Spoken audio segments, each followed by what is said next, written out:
So I think the story that I would like to narrate today is is on turning adversity into an opportunity. Uh, the year is 2020, 2020.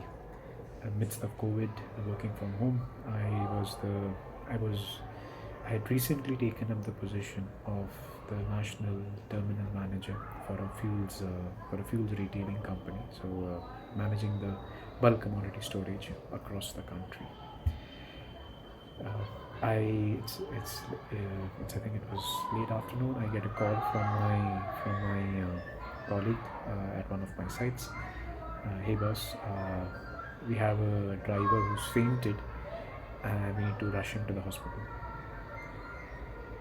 It's the first time I had heard or was actually I faced this situation in my life. Uh, Questions are raised in my head. What do I do? Why did this happen? Or why does this happen have to? Why does have to happen in my location? What's going to happen to my performance? Or just so all these thoughts going into my head. But then I think I calmed down. I said it's already happened.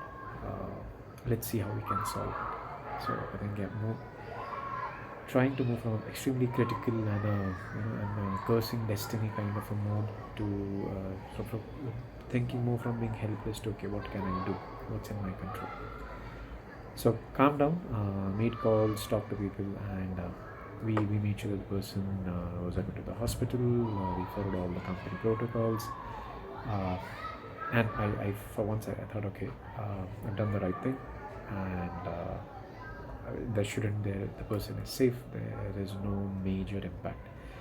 Uh, but unfortunately, an investigation was opened up. The investigation identified that the person did not have the right food. He was probably running on empty stomach. He was a driver, so he had come to pick up the fuel. He was running on an empty stomach, and probably because of the heat, so dehydration, as well as probably some due to fatigue that caused him to faint. I thought that vindicates me and my team, but unfortunately, the outcome of the investigation was that we, as the facility in charge, uh, need to ensure that this doesn't happen. So, same thoughts, same conversations in the head. Why me? Why did this have to happen to me? What did I do wrong? Why am I being held for someone not eating his breakfast? But again, I think changed the tact. Said, fine, if this is what we have to do. Let's find what can we do about it. Actually, sat on it for about a month or so, saying I need more time. But then I felt, okay, this is getting to be a bit of a problem. It's like a constant Damocles sword over my head.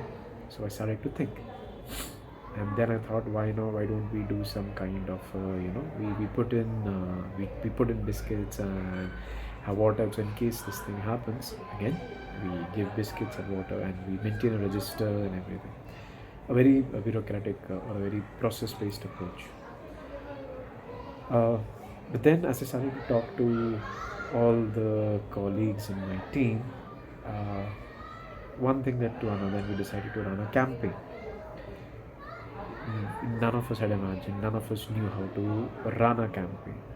But that's when I saw that people, you don't expect things from people. Suddenly, in these situations, when people start to get creative, you get a variety of ideas.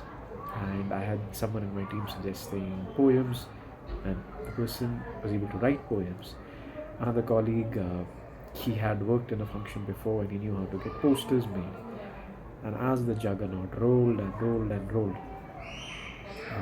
lo and behold, we actually had a full-blown campaign which had skits, amazing posters, a bit of online video campaigns by all of us. We showcased our abilities, and it turned into a full-blown one-day event. Uh, it took us about 3 months to get there.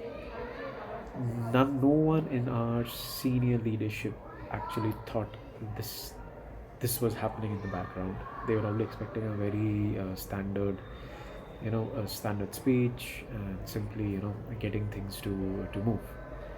Uh, the same way, give maybe a couple of awards and stuff and kind of get it over with.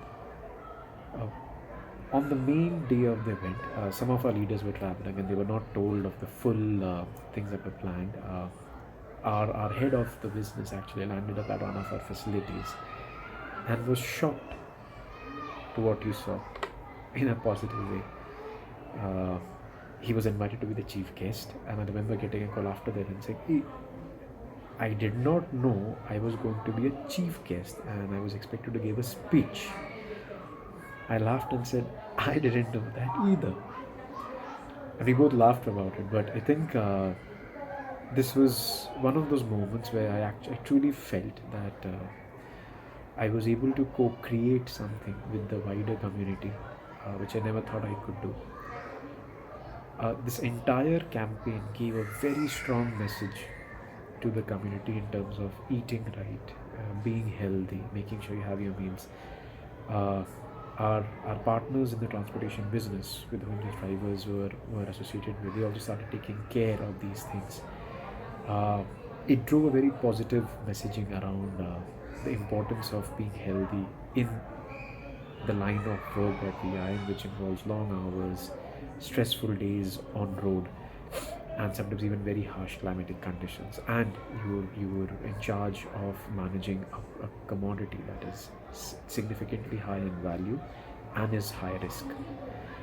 Uh, as I reflect back, starting from the point when there was this helpless conversation in my head on why me, and then going on to oh wow, I am a part of something that was able to make an impact in the minds of the people. This is something that I always hold on to dearly whenever I'm faced with a lot of adversity. This is one of those memories which tells me that every adversity has some opportunity in it.